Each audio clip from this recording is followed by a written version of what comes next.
Hi friends, welcome to Sujatha tailor. ఈరోజు 3 మంచి model బ్లౌజ్తో మీ ముందుకు వచ్చేసాను. 3 మోడల్ బ్లౌజులు అన్నాను కదా. ఇది వచ్చేసి కలంకారీ డిజైన్ అనమాట. కలంకారీ డిజైన్ పైన చీర స్మూత్గా ఉంటుంది. ఇది వచ్చేసి అంచు కలర్ జాకెట్ వస్తుంది అనమాట. చూడండి ఎంత ఉందో. చీరలో క్లాత్ తీసి ఇక్కడ డిజైన్ లాగా వేసాను అనమాట. మొత్తం డోరీ పైపింగ్ ముందు వచ్చేసి చూడండి నీట్గా ఇక్కడ అంచు తీసేసి ఇక్కడ వేసాను అనమాట. ముందు పలక మెడ పెట్టేసి చేతులకి ఆ క్లాత్లో అదే ఇక్కడ ప్యాచ్లుగా ఇచ్చాను అనమాట. కింద డోరీ పైపింగ్ వేసాను. ఇది ఫస్ట్ బ్లౌజు. రెండో బ్లౌజ్ వచ్చేసి చీర వచ్చేసి ఇదండి.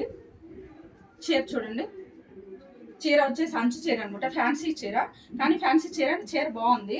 దీని బ్లౌజ్ వచ్చేసి ఇట్లా డిజైన్ వచ్చిందనమాట.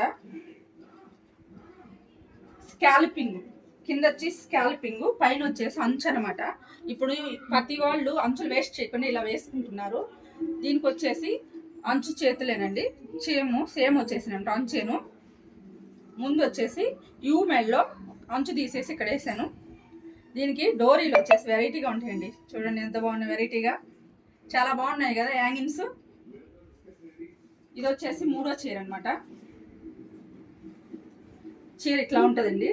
సేమ్ చీరేను, సేమ్ బ్లౌజ్, ఏం ఆపోజిట్ ఏం లేదండి, మొత్తం సేమ్ ఇది. జాకెట్ వచ్చేసి ఇట్లాగా అంచు తీసేసి ఇక్కడ మోడల్గా వేసాను. ఇక్కడ వచ్చేసి కింద వచ్చి పైపింగ్ ఇచ్చాను అనమాట.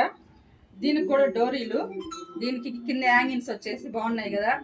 ఏమనుకుంటున్నారు, దిండ్లు. చేతులకు వచ్చేసి అంచేను. ముందు పక్క కూడా చూడండి ఎంత బాగుందో. చూడండి ముందు పక్క ఆ అంచుని ఇట్లా మోడల్గా వేసాను అనమాట. పలక మెడకి ఇటు సైడ్ వచ్చేసి ఇటు పక్కకి తిప్పాను అనమాట. వీడియో కానీ నచ్చినట్టయితే లైక్ చేసి, షేర్ చేసి, కామెంట్ చేసి, సబ్స్క్రైబ్ చేసుకోండి.